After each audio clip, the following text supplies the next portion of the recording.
তুমি না ডাকলে আসবো না, কাছে না এসে ভালোবাসবো না।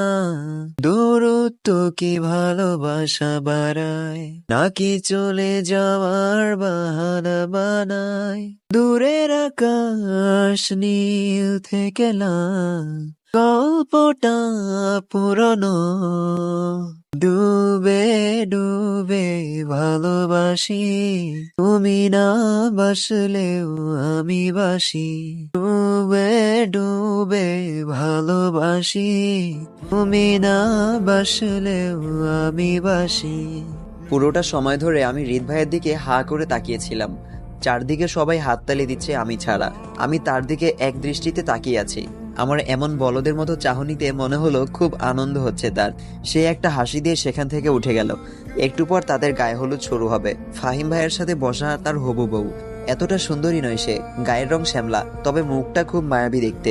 এই দিনটা অবধি আসতে অনেক কিছু সহ্য করতে হয়েছে তাদের।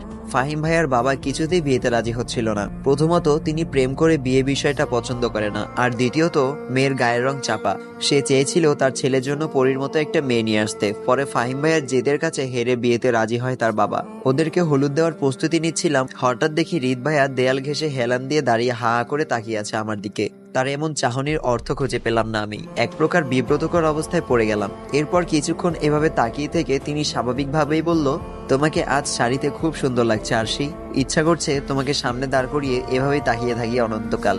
খুশিতে যেন আজ বাকবাকুম করতে মন চাইছে আমার, কিন্তু নিজেকে স্বাভাবিক রেখে বললাম, আমি জানি শাড়িতে আমার সুন্দর লাগে, এতক্ষণ পর কেউ এসে বলতে হবে না তা। তাকে একটু রাগ দেখানোর চেষ্টা করলাম, করবো নাই বা কেন। বাড়িতে নিজে গিয়ে তার সামনে অনেকক্ষণ ঘুরেছি, কিন্তু এভাবে ফিরেও তাকাইনি। আর এখন আসছে পিরিত দেখাতে। বাসায় যখন সে রেডি হতে বলে বাইরে চলে গেল, তখন আমি শাড়িটা নিয়ে চুপচাপ দাঁড়িয়ে রইলাম, কারণ কখনো শাড়ি পরা হয়নি আগে। বাসায় যখন কেউ থাকতো না, তখন মায়ের শাড়ি অনেকবার লুকিয়ে লুকিয়ে নিজের সাথে ধরে আয়নায় দেখতাম আমাকে কেমন লাগে, আবার দ্রুত রেখে দিতাম, কারণ হুট করে কেউ এই অবস্থায় দেখে ফেলে তাহলে এর চেয়ে লজ্জা আর কিচ্ছু হবে না। লজ্জায় কখনো মাকে বলিনি আমার শাড়ি পরা শিখিয়ে দাও, তখন যদি শিখে নিতাম তাহলে এখন এভাবে দাঁড়িয়ে থাকতে হতো না। আমি অনেক গল্প করেছি যেগুলোতে হিরো এসে হিরোইনকে শাড়ি পরিয়ে দেয়। আমার বেলায়ও যদি এমন হয়, একটু পর যদি হৃদ এসে বলে দাও আমি পরিয়ে দিচ্ছি, ভাবতেই লজ্জা পাচ্ছে আমার। কিন্তু এই লজ্জা বেশিক্ষণ থাকলো না। এরপর মামি এসে বলল, কি রে এভাবে দাঁড়িয়ে আছিস কেন, শাড়ি পরতে পারিস না? আমি মাথা নাড়িয়ে বললাম, না মামি। এরপর মামি একটু হেসে আমায় শাড়ি পরিয়ে দিয়ে বলল, শাড়ি পরা শিখে নিবি, নতুন বউদের শাড়িতেই বেশি সুন্দর লাগে। আমি বাধ্য মেয়ের মতো মাথা নাড়লাম। এরপর যখন শাড়ি পরা শেষ হলো, তখন আয়নার সামনে দাঁড়িয়ে দেখলাম সত্যিই বেশ লাগছে আমায়। হৃদ ভাইয়া ফেরার পর আমি লজ্জায় মাথা নিচু করেছিলাম। ভেবেছিলাম হয়তো সে প্রশংসা করবে, কিন্তু আমার সব অনুভূতি মাটির সাথে মিশিয়ে দিয়েছিল এই অনুভূতিহীন মানুষটা। আমার দিকে তাকিয়েও স্বাভাবিকভাবে নিজে রেডি হতে শুরু করলো। প্রশংসা নামক শব্দটা নেই তার কাছে। তবে এখন প্রশংসাটা ভালোই লাগলো। আমার ভাবনার ইতি ঘটলো। তখন দেখলাম হৃদ ভাইয়া অলরেডি সকলের সাথে মিলে কেক কাটছে আর আমাকেও ডাকছে। আমার রাগ হলো প্রচুর যখন দেখলাম হৃদ ভাইয়ার মেয়ে ফ্রেন্ডটা তার মুখে কেক তুলে দিচ্ছে। খুব হিংসা হচ্ছে আমার। কেন জানি মনে হচ্ছে ওই মেয়েটাকে একটা থাপ্পড় মারতে পারলে ভালো লাগতো, কারণ আমি মেয়েটা একটু বেশি জেলাস। নিজের জিনিসে কারো নজর সহ্য হয় না। পরদিন বিয়ে হলো তাদের। বেশি মানুষ নেই, অল্প কয়েকজন মিলে বিয়েটা শেষ করে বউকে বাড়ি নিয়ে এলো। ফাহিম ভাইয়াদের বাড়ি এসে নানার কথা কানে আসছিল আমার। কেউ বলছে ছবিতে যেমন দেখেছিলাম বাস্তবে এত সুন্দর না, আবার কেউ বলছে এই মেয়ের জন্য ফাহিম এত কিছু করলো। যাই হোক, কপালে যে আছে সেই তো আসবে। পাশে একজন বলল, এই মেয়ে আমাদের ফাহিমকে কিভাবে এতটা বসে আনলো কে জানে, যে ফাহিমের এই মেয়েকেই লাগবে। এ তো ব্রাহ্মণ হয়ে চাঁদ ছুঁয়েছে, জাদুটোনা করলো কিনা তাও সন্দেহ। আমার খুব রাগ হচ্ছে তাদের কথা শুনে। নতুন বউ এসব শুনলে নিশ্চয়ই অনেক কষ্ট পাবে। মানুষগুলো এমন কেন? একটা কালো ছেলে যদি কোনো সুন্দরী মেয়েকে বিয়ে করে, তখন তা সবাই স্বাভাবিকভাবেই নেয় আর বলে তোমাদের খুব সুন্দর মানিয়েছে। আর যদি কোনো শ্যামলা মেয়ে ফর্সা ছেলেকে বিয়ে করে, তাহলে সবাই বলে জাদুটোনা করেছে নাকি। হ্যাঁ, এটাই সমাজ। আমার কিছু বলতে ইচ্ছা হলেও চুপচাপ দাঁড়িয়ে রইলাম, কারণ এখানে সত্য কিছু বললেও সবাই বলবে মেয়েটার ব্যবহার ঠিক নেই, বড়দের মুখের উপর কথা বলে। এসব ভেবে চুপ করে রইলাম আমি। আর একটু দূরেই ফাহিম ভাইয়া আর নীরব ভাইয়ের সাথে দাঁড়িয়ে থাকতে দেখলাম হৃদ ভাইকে। আমি ওদিকে এগিয়ে গেলাম। আমাকে দেখে নীরব ভাই লজ্জায় চুপচাপ ওখান থেকে চলে গেল, হয়তো কাল রাতের ঘটনার জন্য। আমার হাসি পাচ্ছে খুব। বেচারা কত জোরেই না চটটা খেলো। বিকেলে আমার বাসায় পৌঁছে দিয়ে সে চলে গেল হসপিটালে। আমি সব চেঞ্জ করে খাটে লম্বা হয়ে শুয়ে পড়লাম। গ্রীষ্মের গরম, অস্থির লাগছে খুব। মামিকে দেখলাম নিজের রুমে শুয়ে বিশ্রাম নিচ্ছে। বেলকনিতে এসে দেখলাম আকাশে মেঘ ঘুরে বেড়াচ্ছে। গ্রীষ্ম থেকে বৃষ্টি শুরু হয়, এরপর তো পুরাই বর্ষাকাল। কেটে গেল আরো 2 দিন। আমার হয়তো যাওয়ার সময় হয়ে গেছে। এই 8 থেকে 10 দিনে মানুষটা খুব কাছের হয়ে গেছে আমার। ওখানে ফিরে গিয়ে থাকতে পারবো কিনা জানি না, তবে এটা জানি তাকে খুব মিস করব, আমি খুব বাজেভাবে মিস করব। আজ সন্ধ্যায় মা ফোন দিয়ে বলল আমায় নিয়ে যেতে আসবে। খুশি হওয়ার বিপরীতে কেন জানি মন খারাপ লাগছে আমার। এখন মনে হচ্ছে বাবা মায়ের মতো এখন এটাও আমার একটা ফ্যামিলি। সন্ধ্যায় বাসায় চলে আসলো সে। আমি সেই সন্ধ্যা থেকেই তার আশেপাশে ঘুরঘুর করছি। হুটহাট ইচ্ছা করছে ওকে গিয়ে জড়িয়ে ধরি, আবার কোনো এক অজানা কারণে নিজেকে বুঝিয়ে থামিয়ে নিই আমি। রাতে ঘুমানোর সময় তাকে খুব করে বলতে ইচ্ছা হচ্ছে, আজ সোফায় না, আজ আমার সাথে একই বিছানায় থাকবেন। আমি আপনার বুকে মাথা রেখে চুপটি মেরে ঘুমিয়ে থাকবো। কিন্তু তাও বলতে পারছি না। চুপচাপ এক কাত হয়ে শুয়ে আছি। রাত তখন অনেক গভীর। আমার চোখে এখনো ঘুম ধরা দিচ্ছে না। বারবার মানুষটার দিকে তাকাচ্ছি। খুব শান্ত হয়ে ঘুমিয়ে আছে সে, কিন্তু তার এই শান্ত ভাব যে আমার মাঝে অশান্তের ঢেউ তুলছে বারবার। সেটা কি সে জানে? আর চেয়ে থাকতে পারলাম না, ওর কাছে চলে গেলাম। পাশে বসে কিছুক্ষণ তাকিয়ে থাকলাম তার দিকে। খুব ঘুমাচ্ছে।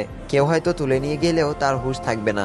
আমি চুপচাপ তার হাতটা সরিয়ে তার বুকের উপর শুয়ে পড়লাম। চুপটি মেরে শুয়ে তার হৃৎপিণ্ডের শব্দ শুনতে লাগলাম। যা হওয়ার হোক, তার বুকে মাথা রেখেই ঘুমাবো আজ। আমি চুপচাপ হৃদ ভাইয়ের বুকের উপর মাথা রেখে শুয়ে পড়লাম। চোখ বন্ধ করে অনুভব করছি তাকে। আজ এমন লাগছে কেন? হুট করে এত সাহস কোথা থেকে আসলেও তাও বুঝতে পারছি না আমি।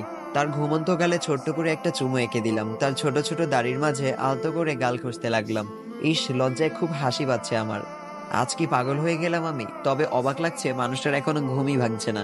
আমি চাই তার ঘুম ভেঙে যাক, আমাকে এভাবে দেখুক, এরপর তার প্রতিক্রিয়া কি হয় তার শেষ দিন হলেও দেখে যেতে চাই। কিন্তু না, আমার এত কিছুর পরও ঘুম ভাঙল না তার।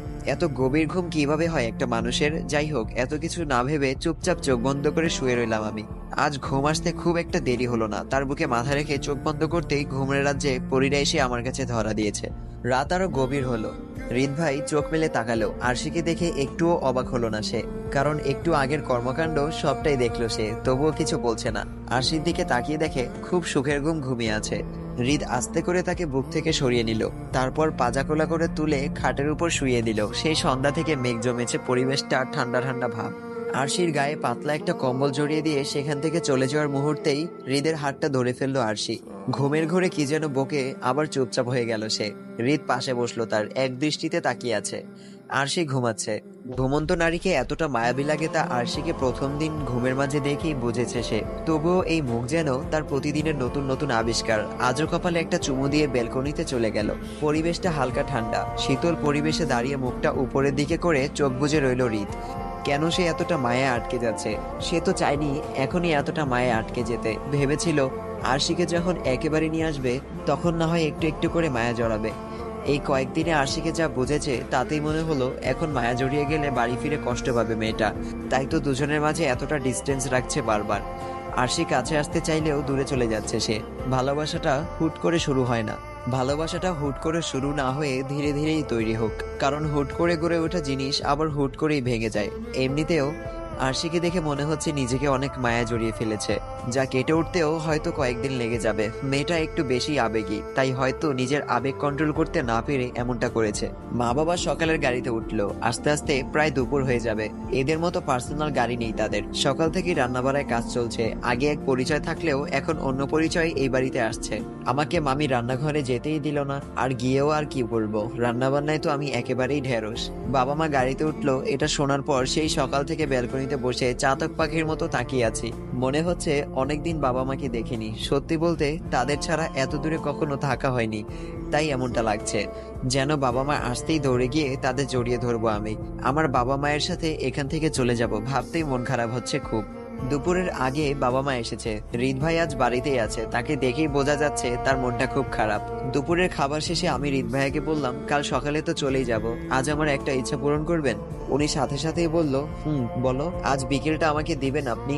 সারা বিকেল ঘুরতে হবে আমাকে নিয়ে। উনি আমার দিকে বারবার তাকিয়ে বলল, নিতে পারি একটা শর্তে। আরশি জিজ্ঞাসা করলো, কি? হৃদ ভাই বলল, ওই দিনের মতো আজও শাড়ি পরতে হবে, নীল শাড়ি, হাতে নীল কাচের চুড়ি। আরশি একটু অবাক হয়ে বলল, এই মুহূর্তে নীল শাড়ি নীল চুড়ি এসব পাবো কই? কথার মাঝে আমাকে থামিয়ে সে নীল শাড়ি আর কাচের চুড়ি এনে আমার সামনে বাড়িয়ে দিল। আমি তার দিকে চেয়ে বললাম, এগুলো কখন আনলেন? হৃদ ভাই বলল, আজকে। আরশি বলল, কেন আনলেন? হৃদ ভাই বলল, তোমার জন্য। আমার জন্য কেন? হৃদ ভাই বলল, তোমাকে দেখবো তাই। আরশি বলল, আমাকে আপনার ভালো লাগে তাই না? সে আর কথা বাড়ালো না, আমায় বলল, শাড়ি পরা শেষ হলে আমার ডাক দিও। কিন্তু আমি তো শাড়ি পরতে পারি না। ওই দিন কে পরিয়ে দিয়েছিল? আরশি বলল, ওই দিন তো মামি পরিয়ে দিয়েছিল। হৃদ ভাই বলল, আচ্ছা আমি মাকে পাঠাচ্ছি। মেঘলা আকাশ, হালকা বাতাসে রাস্তার পাশে ফুলগুলো দোল খাচ্ছে। একটা রিকশায় করে যাচ্ছি আমরা, কিন্তু আজ ওই দিনের মতো আর দূরে সরে বসিনি, বরং এক হাতে ধরে রেখেছে আমায়। আমি একটু অবাক হলেও কিছু বললাম না। বললে পরে যদি কিছু মনে করে আবার ছেড়ে দেয়, তার চেয়ে চুপচাপ থাকাই ভালো। তবে আমার মাথায় অন্য একটা চিন্তা ঘুরপাক খাচ্ছে। আগামীকালই বাড়ি ফিরে যাব। আজ বাড়ি ফেরা মানেই অফিসের কাছাকাছি চলে যাওয়া। সে কি এই কয়েকদিনে নিজেকে শুধরে নিয়েছে, নাকি আগের মতো আমার পেছনে পড়বে কে জানে। আর জন্ম থেকে গড়ে ওঠা বিকৃত মস্তিষ্কের মানুষ এত সহজেই কিভাবে শুধরায়, না জানি আমার কপালে কি আছে। আচ্ছা, পুরো ব্যাপারটা হৃদ ভাইয়াকে খুলে বললে সে কি করবে? আমাকে কি যেতে দিবে? কয় মাস পরই আমার এক্সাম, যেতেই হবে আমাকে। নাকি আমার সাথে কুমিল্লা চলে যাবে, আর ওদের সাথে ঝামেলা করবে। কিন্তু ওর মতো একটা সহজ সরল মানুষ কখনোই আসিফের সাথে ঝামেলায় পারবে না। এতে আরও হৃদ ভাইয়ের ক্ষতি হবে, আর ওর কিছু হলে আমি কি করে সইব? আমি তার দিকে চেয়ে বললাম, ভাইয়া। উনি আমার দিকে ভ্রুকুচকে তাকালেন, হয়তো সে ভাইয়া ডাকটা মেনে নিতে পারেনি। আমি আবার বললাম, তো আপনাকে কি ডাকবো? হৃদ ভাই বলল, এতদিন কি ডেকেছো? কিছুই ডাকিনি, এমনি ইশারা দিলেই বুঝতেন। হৃদ ভাই বলল, তাহলে এখন ভাইয়া ডাকলে কেন? আরশি বলল, মুখ ফসকে বেরিয়ে গেছে তাই। সামনে থেকে রিকশাওয়ালা মামা বলল, কাজিন বিয়ে করেছেন তাই না মামা? উনি ছোট করে উত্তর দিল, কেন? সেই রিকশা চালাতে চালাতে বলল, কাজিন বিয়ে করলে এই একটা সমস্যা, আমিও আমার চাচাতো বোনকেই বিয়ে করেছিলাম। আব্বা আর চাচা মিলে আমাদের বিয়ে করিয়ে দিয়েছিল। এরপর আমার বউ এমন, যার তার সামনে আমায় ভাইয়া বলে ডাকতো। হৃদ ভাই একটু হেসে বলল, এখনো কি ভাইয়া ডাকে?